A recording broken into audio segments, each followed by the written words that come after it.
저는 설교자이기 때문에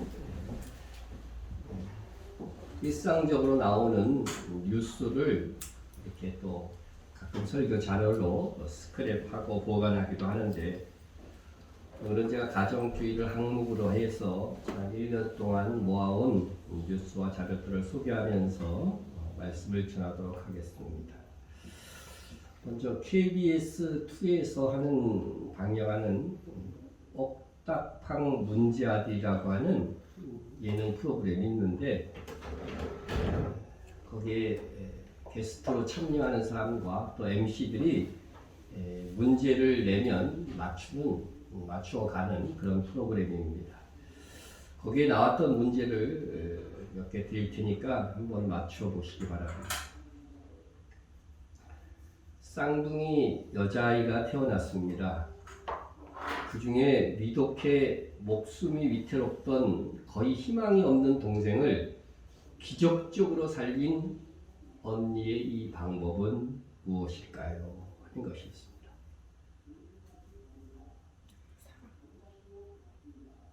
어떻게 방법이 이것입니다. 동생이 희망이 없다고 생각해서 그래도 살아있을 때 쌍둥이 언니와 함께 이렇게 눕게 했는데, 건강한 언니가 아픈 동생을 안자 아픈 아이가 극적으로 회복이 되었다는 것입니다. 지금은 이 쌍둥이 자매가 자라서 이만큼 컸습니다. 또 한 문제 드리겠습니다. 아내가 남편에게 가장 서운한 순간이 뭐겠는가? 여러분들에게 이렇게 또 체험적으로 한번 보십시오. 아내가 남편에게 가장 서운한 거. 뭐가 서운했습니까, 여러분? 3위는 친정에 소홀할 때 아주 서운하다고 하는 것입니다. 자기 집에는 신경 쓰는데 친정에는 소홀할 때. 2위는 뭐냐면 집안일 안 도와줄 때 그렇게 서운하더라. 튕자 놀고 있으면서도 전혀 안 도와줄 때. 그렇다면 1위는 뭘까요? 뭐 같아요? 여러분 가장 서운했던 거 생각해 보세요. 네? 내 이야기 들어주지 않을 때 가장 영혼 없이 들을 때 있죠. 한 문제만 더 드려봅니다. 치매에 길을 잃은 할머니가 딸에게 주려고 보따리에서 이렇게 나온 게 뭐였을까? 그렇죠? 치매에 걸렸으니까 상황에 맞지 않는 것이었는데, 과거에 어떤 기억을 가지고서 이제 그 치매에 걸린 할머니가 딸에게 주려고 나왔던 게 뭐였냐? 출산한 딸을 위하여 준비한 미역국이었다는 겁니다. 그러니까 과거의 그 자녀를 위한 그런 마음들은 치매 속에서도 여전히 기억되면서 그것을 행동으로 옮겼다는 것입니다. 이상 제가 자매 사이에, 그리고 부부 사이에, 그리고 부모와 자식 사이에서 일어난 일들을 통해서 우리가 가족과 가정의 사랑에 대해서 조금 그 의미를 되새겨 볼 수 있게 하였습니다. 가족과 가정은 우리에게 참 힘이 됩니다. 한번 우리가 영상을 하나 잠깐 보고서 우리가 설교를 이어가도록 하겠습니다. 수년 동안 아이를 가지려고 노력한 케이트와 데이빗. 2010년, 케이트는 기적처럼 쌍둥이를 임신했다. 하지만 그녀는 임신한 지 6개월 만에 분만실로 실려갔고 쌍둥이를 미숙아 상태로 출산했다. 두 아이 중 둘째, 에밀리는 건강했지만 문제는 먼저 태어난 제이미의 상태였다.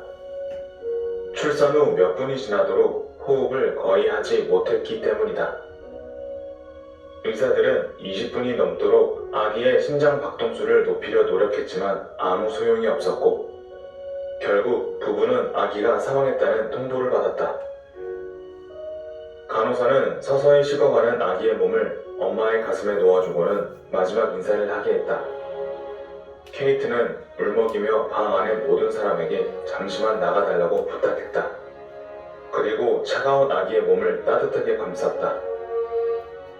그녀는 남편에게도 셔츠를 벗고 침대로 올라오라고 말했고, 부부는 침대에 누워서 아기를 자신들의 품에 꼭 껴안았다. 놀라운 순간은 그 다음부터였다. 그 상태로 5분이 지나자 갑자기 아기의 몸이 움직이기 시작했던 것이다. 부부는 급히 의사를 불렀다. 하지만 안타깝게도 의사는 아기의 움직임은 자연 반사적인 것이며 그가 살아날 가능성은 없다고 말했다. 결국 저희는 아기를 찾아냈지만 그저 최대한 마지막 순간을 의미 있게 보내고 싶었습니다. 만나고 싶었고 만지고 싶었고 부모가 누구인지 알려주고 싶었어요. 또 얼마나 사랑하는지도요. 작별 인사를 하기 아쉬웠던 부부는 계속 아기를 껴안은 채 그의 이름을 설명해주며 자신들이 그를 임신하기 위해 얼마나 애썼는지 알려주었고, 부모의 품 안에서 편안히 떠날 수 있도록 더욱 꼭 껴안아 주었다. 그렇게 한두 시간이 지날 즈음 두 번째 기적이 일어났다. 제이미가 눈을 뜬 것이었다. 저희는 아기가 세상을 떠나기 전 그 두 눈을 바라볼 수 있다는 것이 그저 축복이라고만 생각했지요. 그런데 시간이 지나도 아기의 눈은 계속 떠져 있었고, 서서히 작은 손을 뻗어 데이빗의 손가락을 잡기 시작했다. 두 부모는 너무 놀라 입을 다물 수 없었다.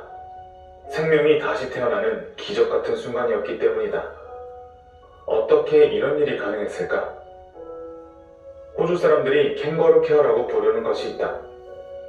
캥거루는 새끼가 태어나면 자신의 주머니에 새끼를 넣어 계속 피부를 맞닿게 하는데, 연구에 따르면 사람 또한 마찬가지로 피부 접촉이 신생아의 심장 박동을 조절하고 스트레스를 낮출 수 있다고 한다. 즉, 케이트와 데이빗의 포옹이 아기의 체온을 소생시키고 호흡을 더 강하게 만들었던 것이다. 케이트는 본능적으로 해야 할 일을 알았습니다. 그녀가 아니었다면 제이미는 이 세상에 태어나지 못했을 겁니다. 심각한 산소 부족을 겪은 제이미는 살아난다고 해도 뇌성마비가 우려되는 상황이었지만 정말 다행스럽게도 아무 문제 없이 건강하게 자랄 수 있었고, 지금은 5살이 되었다. 가족은 최근에서야 그들이 겪은 이야기를 세상에 알리기로 했고, 이 놀라운 사건은 세계 뉴스에 보도되었다. 데이빗은 현재 페이스북 페이지를 통해 조산아를 지원하는 미라클 베이비 재단에 후원금을 모으고 있다. 의료진도 포기한 생명을 살린 엄마의 사랑, 그리고 사람과 사람 사이의 따뜻한 포옹은 그 어떤 치료법보다 강력할 수 있다는 것을 이 이야기는 보여주고 있다.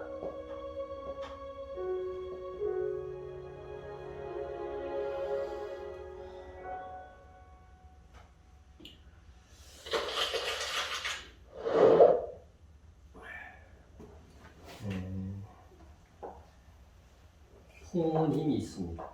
사랑하는 사람들의 포옹은. 우리가 이렇게 가족의 훌륭한 이야기들이 많이 있지만, 지난 한 해 우리 사회 속에서 또한 안타깝게도 정인이 사건을 비롯해서 아동 학대 사건이 그 어느 해보다도 많이 보도되었다 생각이 듭니다. 어떻게 인간이라고 하면 그런 짓을 할 수 있을까? 이해가 되지 않습니다. 하나님께서는요, 하나님의 사랑, 그 하나님의 사랑을 조금이라도 맛보게 하시기 위해 우리에게 주신 것이 부모입니다. 그래서 하나님께서도 당신 자신을 인간 관계에서 있는 아버지라 이렇게 부르게 하신 것입니다. 자녀는 그래서 하나님을 생각함으로 부모를 공경해야 되고, 부모는 하나님의 마음을 헤아려서 자녀를 대해야 그것이 하나님께서 우리에게 가정을 준 부모와 자식의 원칙을 잘 감당하는 것이라 생각이 됩니다.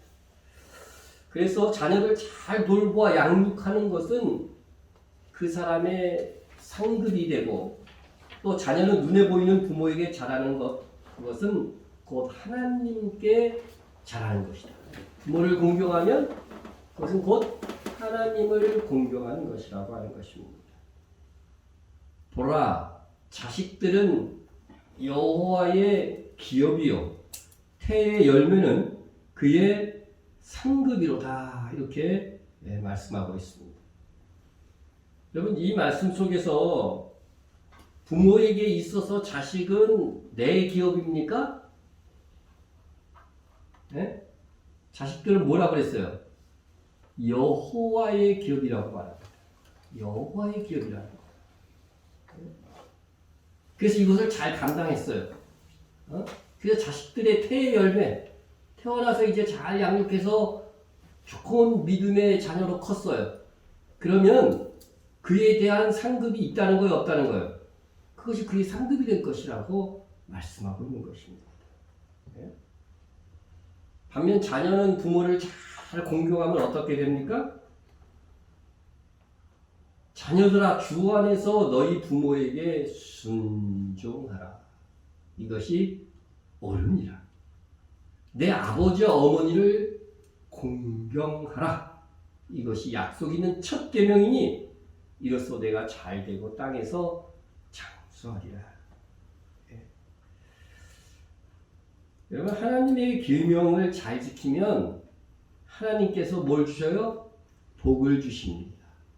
복을 주십니다.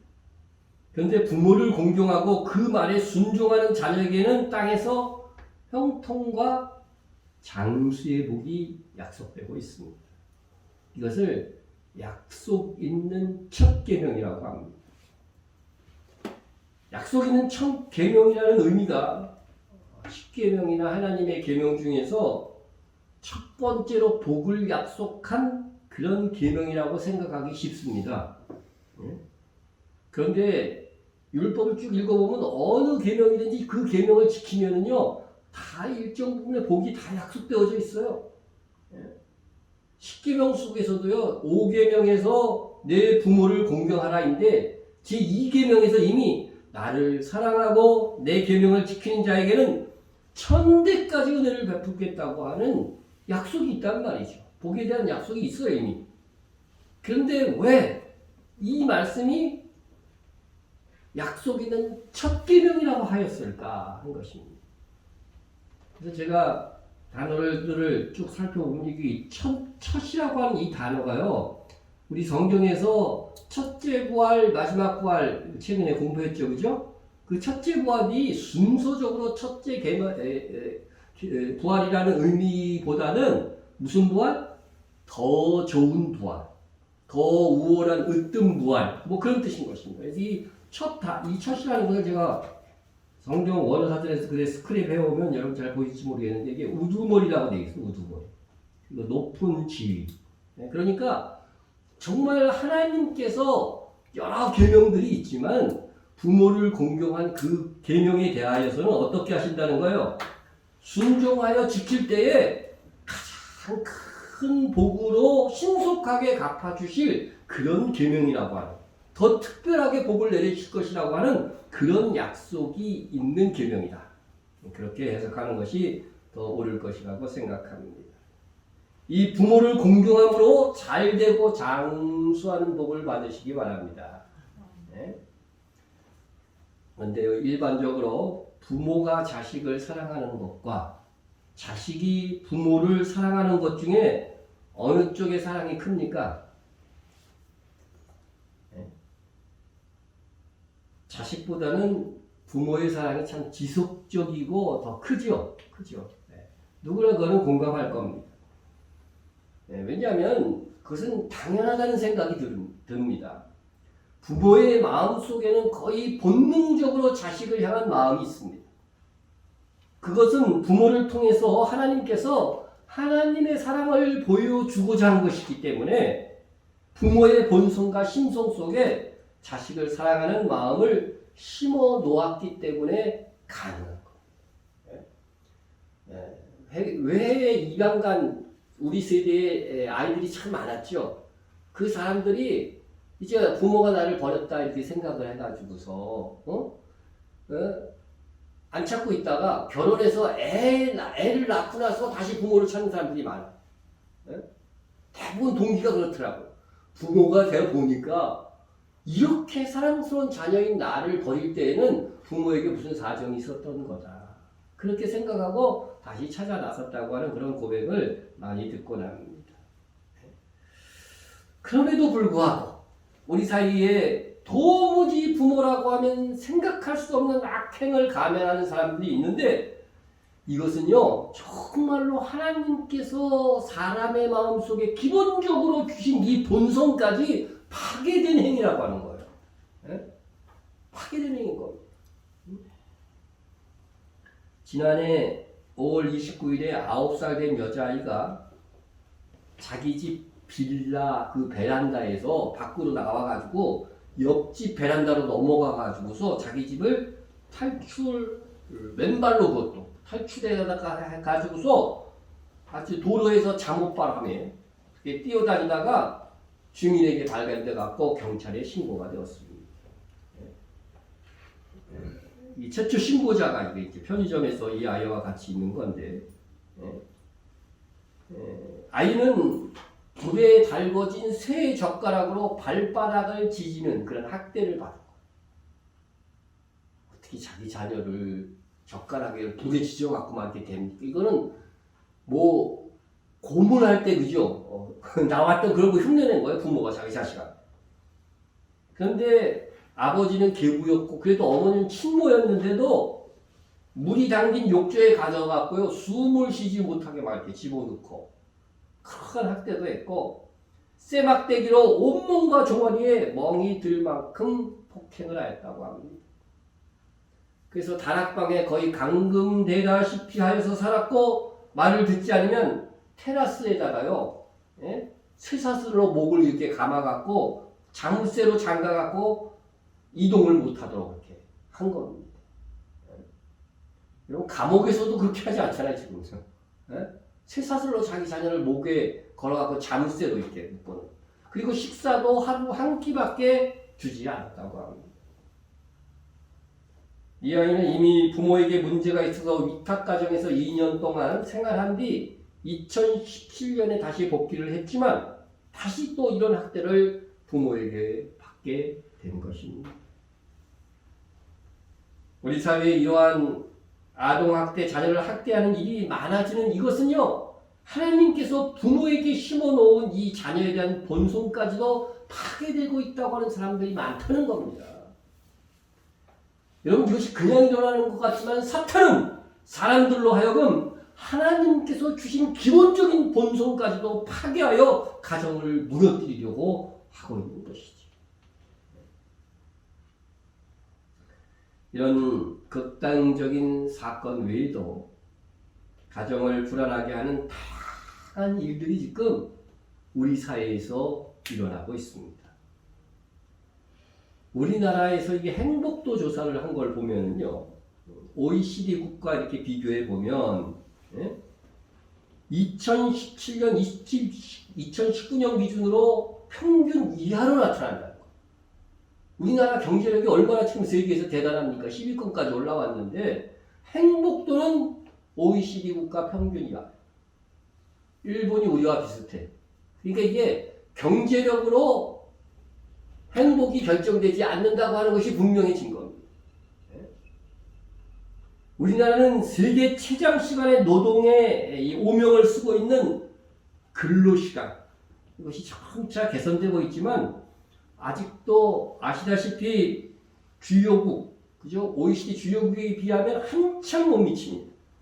제가 통계를 보면은 이게 2018년 기준인데 우리나라가 이게 뭐 주요국에서는요 노동 시간이 거의 3배 1입니다.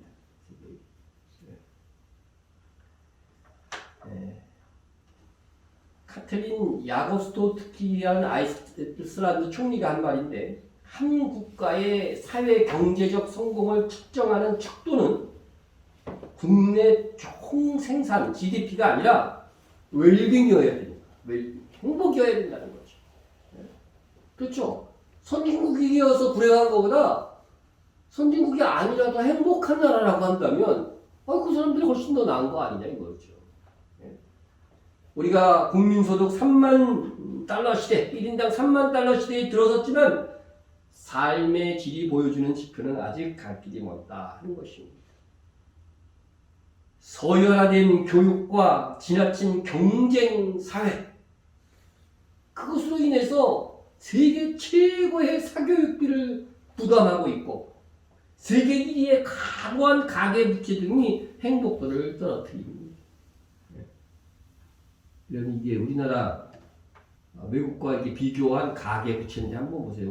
우리 다른 나라는 다 이렇게 떨어졌어요. 지금 최근 들어서. 근데 우리나라만 급격하게 계속 올라가요. 이게 다들 집 산다 그러는지 모르겠지만 지금은 100%도 넘었고 다른 나라하고 월등한 지금 차이로 우리나라가 지금 가계 지표가 이 과도한 가계 부채가 있는 것이죠. 그런데 여러분 우리나라에서도 20대, 30대, 40대, 50대, 60대 이상 이렇게 나눌 때 어느 세대의 행복도가 가장 낮을까? 언제일 것 같아요? 어느 세대가 가장 행복도가 낮을까 하는 거죠. 요즘 젊은 세대가 희망이 없다 뭐 그런 말을 하지만요. 젊었을 때 그래도 젊음이 주는 어떤 의욕과 그런 것들이 있어서 20대 행복도가 그렇게 떨어지지 않는다는 거죠. 그래서 조사 결과에 보면요. 한국의 세대 행복도는 20대가 가장 높아요. 20대가 가장 높고 그 다음이 30대, 40대, 그 다음이 50대, 그리고 60대 이상으로 나이가 들수록 행복감이 떨어지는 것으로 나타났습니다. 젊은 세대가 희망이 없다고 하지만 실제로 보면은요, 나이가 들수록 노인 세대가 더 힘겨움을 느끼기 때문에 행복도가 떨어지는 거죠. 은퇴 후에 좀 여유를 가지고 쉴 시기에 60대 이상에서 왜 불행하다고 느끼는 사람이 점점 많아질까? 왜냐하면 다른 나라와 한번 비교를 한번 해볼까요? 지금 보면 우리나라가 이건데 계속해서 떨어지잖아요. 그죠? 그 행복도가 떨어져요.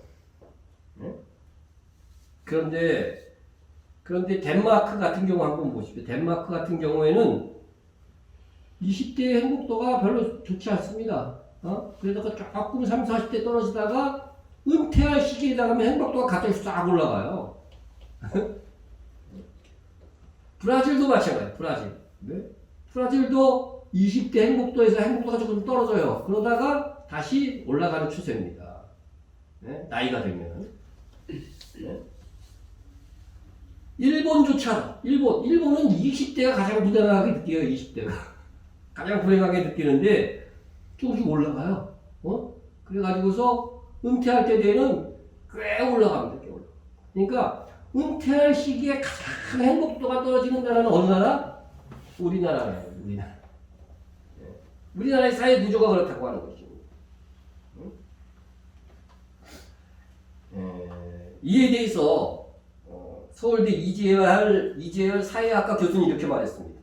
우리 노년층은 경제적 여건이 어려울 뿐만 아니라 은퇴나 질병처럼 사회적 위험에 대한 대비가 제대로 되어 있지 않다.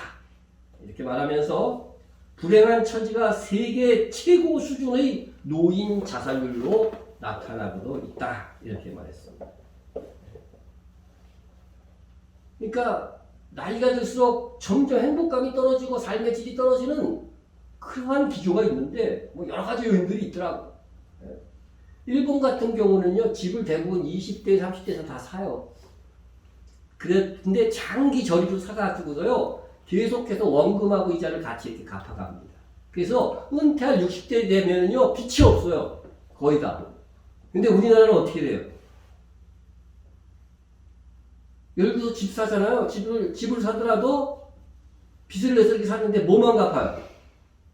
그동안은 뭐만 갚아서요? 이자만 갚는 거야. 그러니까 은퇴할 시기에도 여전히 뭐가 있는 거야? 빚이 있는 거야. 은퇴할 시기에. 그러니까 젊었을 때는 그 원금, 빚의 원금을 갚아야 될 그 돈을 가지고 어디에 투자하냐면 주로 우리나라 사람들은 자녀에게 투자해요. 사교육비를 그렇게 많이 쓰는 거예요. 그러니까 노인이 되어서 부채를 안고 사는 사람들이 많다고 하는 것입니다. 뭐 여러 점들, 이런 점들이 다 행복도에 직감적으로 작용해서 우리나라 노인 세대의 행복도가 세계적으로 수준 이하의 지경에 이른 것이라고 여겨집니다. 그러나 우리는 모든 것을 한탄하고 부정적으로 바라볼 필요는 없습니다.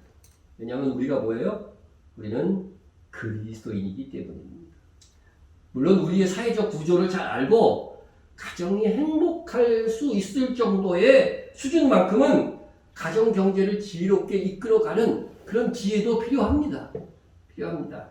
그럼에도 우리는 지금 세상 어느 나라에 살든 또 어떤 가정에 살든 우리는 영원히 구원받은 하나님의 가족의 일원이라고 하는 사실.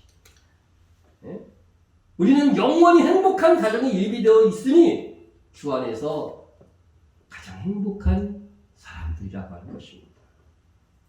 이것을 가슴에 품고 기억하고 있으면요, 우리의 행복감을 증진시킬 수가 있어요, 여러분. 아무리 힘들고 내가 노년이고 내가 나이가 들고 기력이 없다 할지라도 이것은 잠깐이야. 나는 하나님의 가족의 일원으로서 영원히 행복하게 사는 아들들이 나에게 예비되어 있다고 하는 이 믿음을 계속해서 기억하기만 한다면 우리는 행복할 수 있는 것입니다. 또 한 가지 뉴스를 소개해 드립니다. 47년간 남장을 하고 산 어머니가 계십니다. 이집트에서 47년간 이렇게 자기가 선택한 거죠. 남장을 하면서 살기로. 그게 얼마 전 3월달 뉴스에 나온 겁니다. 시사라고 하는 이집트 여성인데, 시사는 평소 머리에 이렇게 터번을 두르고 남성용 이집트 민속 의상을 입고서 뭘 했냐면요, 지금은 구두 닦기를 하고 있다고 합니다. 구두 닦기. 구두 한 컬레 닦고 받는 돈이 우리나라 돈으로 환산하면 145원이라고. 남장을 아주 온종일 일해도 우리 돈으로 몇천 원 수준의 돈밖에 벌지 못합니다.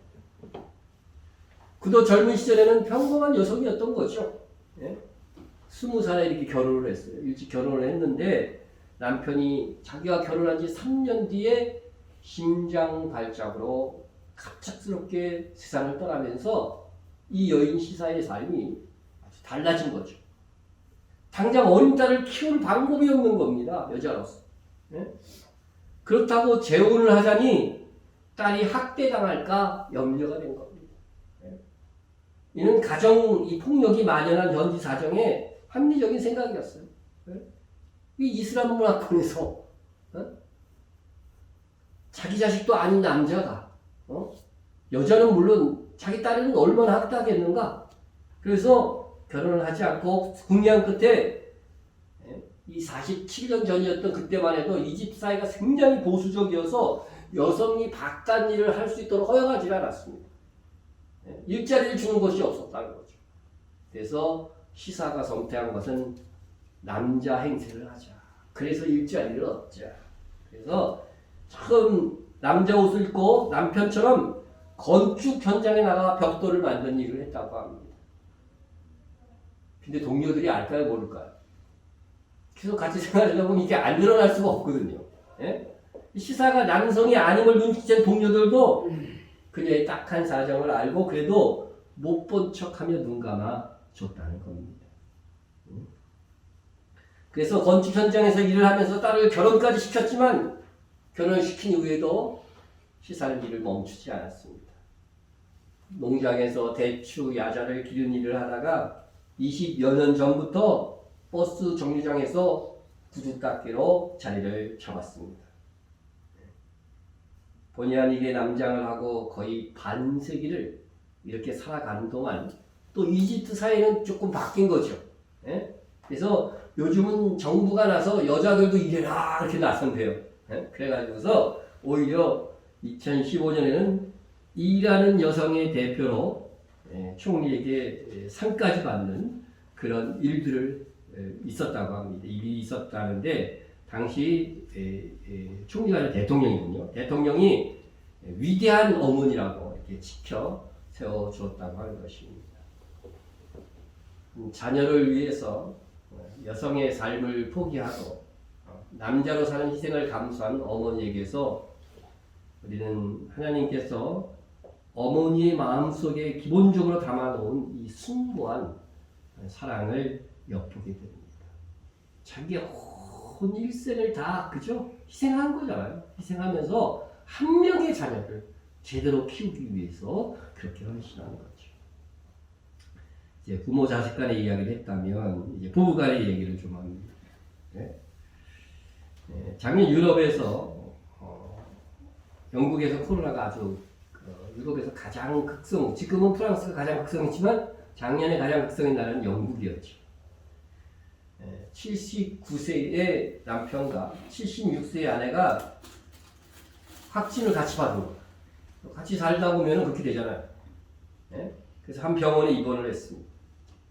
근데 입원한 지 일주일이 지나자 남편은 그래도 기동을 하는데 아내의 상태가 악화된 겁니다. 거의 살 소망이 없어 보였습니다. 그러자 병원 측은 원래 만나게 하면 안 되잖아요. 근데 남편에게 잠시라도 아내와 함께할 시간을 보낼 수 있도록 이렇게 배려를 해준 겁니다. 그래서 남편은 휠체어에 몸을 싣고 아내와 마지막 시간을 보내고자 병실로 향하게 됩니다. 그때 남편이 손을 탁 잡자 눈을 감고 힘겹게 숨을 몰아쉬던 아내는 기적적으로 눈을 떴습니다. 이후 두 사람은 마지막을 직감한 듯 1시간여 동안 슬프지만 밝은 목소리로 마지막 인사를 나눴다고 합니다. 노부부의 이 사연은 그 뒤에 딸이 사실을 공개하면서 알려진 것입니다. 여러분, 나의 마지막까지 내 곁을 지켜줄 사람이 누군가?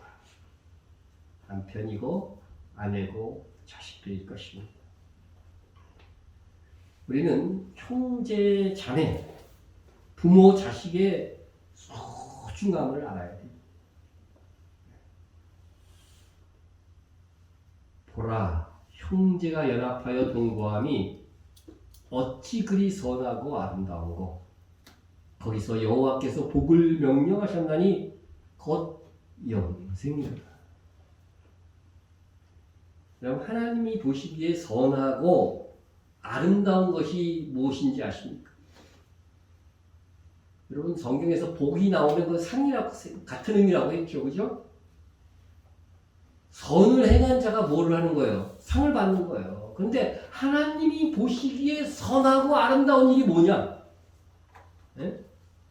하나님이 보시기에 선하고 아름다운 일은 형제가, 네? 여기 형제는 누굴까요? 뭐 가족의 일원이 가족이라고 할 수도 있고, 네? 교회의, 그죠? 가족과 또 같은 교회 성도들을, 그죠? 성경에서 형제라고도 표현하고 있죠. 네? 여기서는 아마 가족의 의미가 훨씬 더 강하게 말씀한 거. 형제가 연합하여 동거함이 하나님 보시기에 그리 선하고 아름다운 일이에요. 그 가정에서 그 형제가 연합하여 그 동거하고 협력하는 그 일, 거기서입니다. 거기서 여호와께서 뭐를 명령하셨어요? 복을 명령하신 거예요. 그 복이 뭐라고요? 영생입니다. 네? 우리가 많이 배웠지만 여기서의 영생은 무슨 영생이에요? 복이 포함된, 상급이 포함된 영생이라고 하는 거죠. 여러분, 우리가 많은 선하고 착한 일들을 해서 하늘의 상을 얻으려고 하지만 정말로 하나님이 보시기에 선하게 여기신 일이 무엇인지 알고 우리가 충성하고 또 그 일을 추구할 때에 하나님으로부터 또한 상을 얻게 될 것입니다.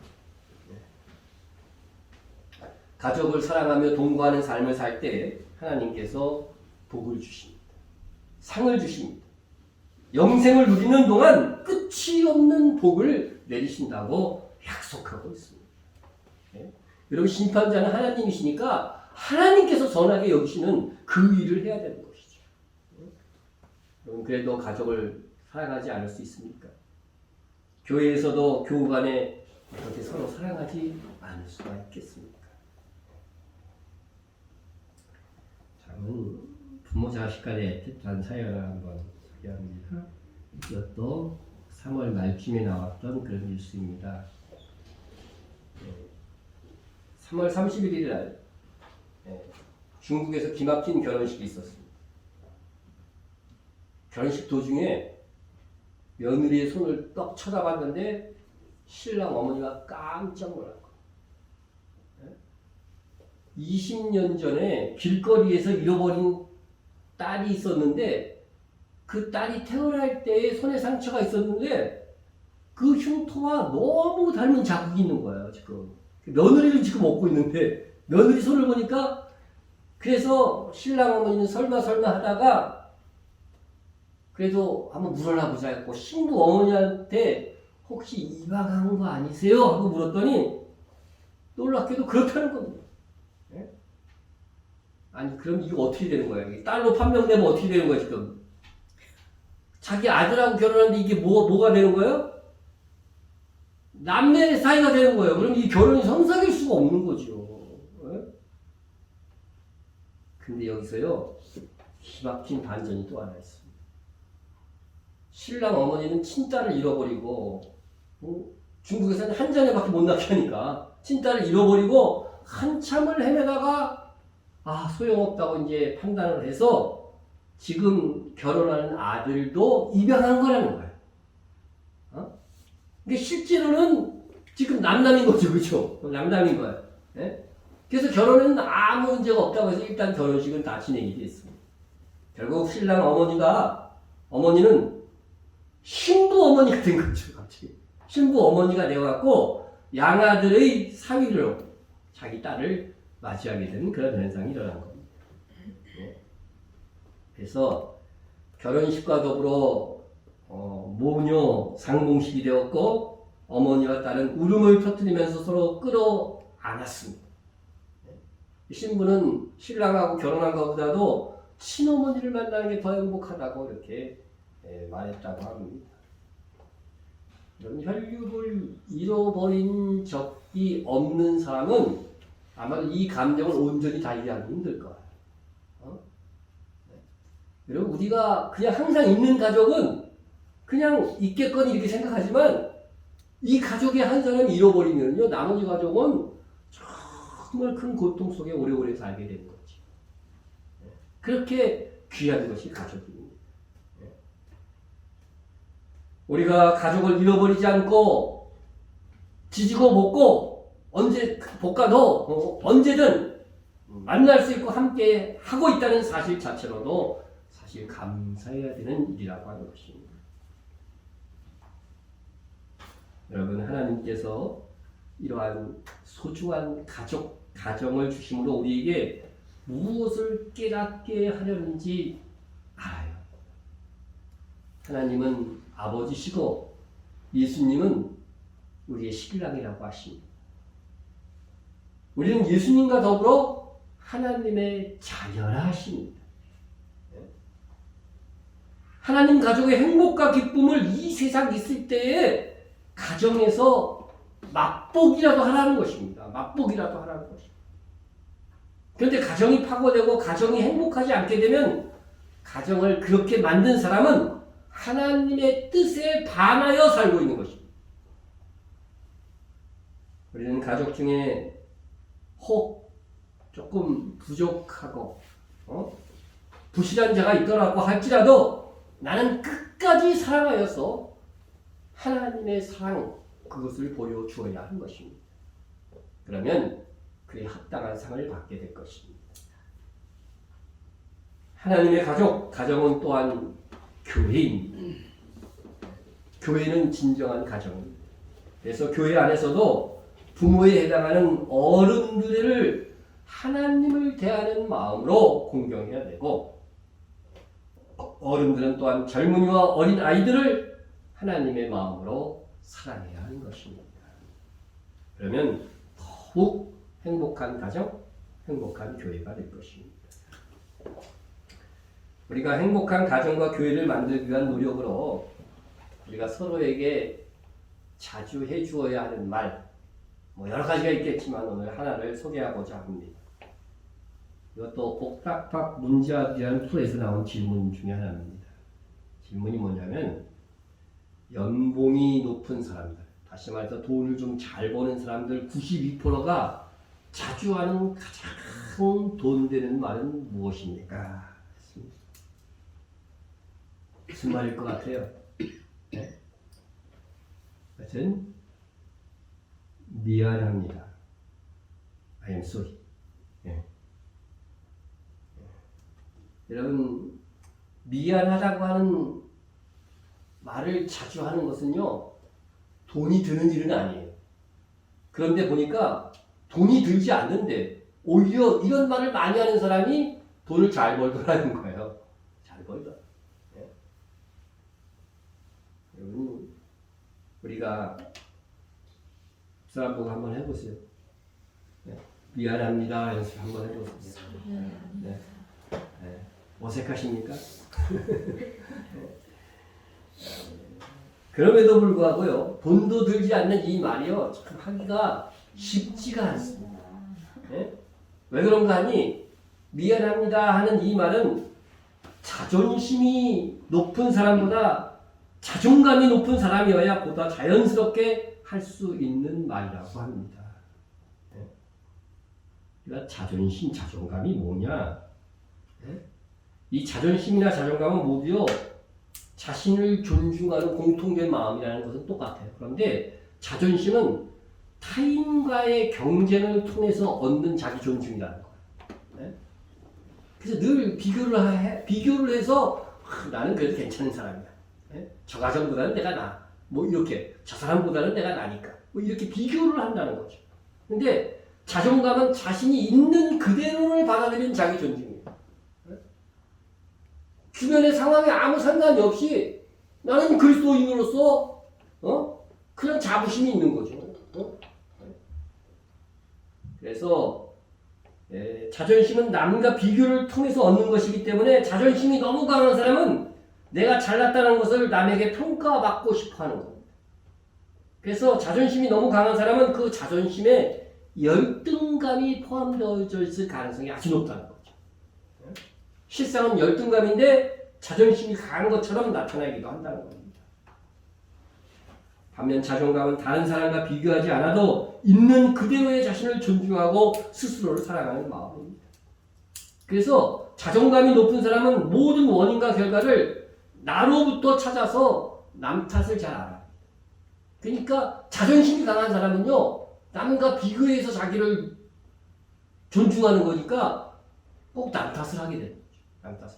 남에게서 찾는 거죠. 네. 그래서 자존심이 강한 사람은 남과 비교하여 자기 행복을 얻고자 하기에 자기가 잘못했음에도 불구하고 미안하다, 미안합니다, 잘못했다고 하는 말을 하기가 쉽지 않다는 거예요. 네. 그러나 자존감이 있는 사람은 자기 있는 그대로를 존중하기 때문에 자기가 잘못했으면 미안합니다 하고 솔직하게 말하고 관계를 정상화한다는 것입니다. 이건 주로 남자들이 잘하는 말인데, 잘못했으면서도 남자가 자존심이 있지 어떻게 미안하다고 하냐 하는 사람들이 있습니다. 저도 그렇게 예외라고 할 수는 없어요. 속으로는 잘못한 줄 알면서도 미안하다고 잘못했다고 말하지 않는 겁니다. 그렇다고 여자분들 너무 끝까지 미안하다는 말을 받아내려고, 잘못했다는 말을 받아내려고 집요하게 그냥 막 추궁하지 마세요. 그 남자 기죽여서 뭐 할 것입니까? 뒤돌아서서라도 잘못한 걸 알고 미안하게 생각하면 결과는 거의 비슷하게 나옵니다. 그 알량한 자존심이라도 지켜주려고 하는 것이 어쩌면 더 큰 사랑일지 모릅니다. 그러나 가장 좋은 것은 우리가 서로 잘하는 것은 칭찬해주고 잘못한 것에 대해서는 잘못했어요. 미안하게 됐네. 미안해요. 이렇게 말해주는 것입니다. 가장 많은 시간을 부딪히며 사는 것이 가족입니다. 교우들입니다. 진심을 다해서 미안하다고 말해줄 수 있을 때 미안하다고 말한 사람이나 미안하다는 말을 들은 사람이나 다 같이 힐링이 되는 거예요. 위로가 됩니다. 그렇다고 미안하다고 잘못했다는 말을 너무 자주 하는 사람이 또 있어요. 가치 없이. 그렇게 형식적으로는 하지 마십시오. 여러분 하나님께 미안합니다, 죄송합니다, 잘못했습니다 이렇게 말하는 것이 뭐예요?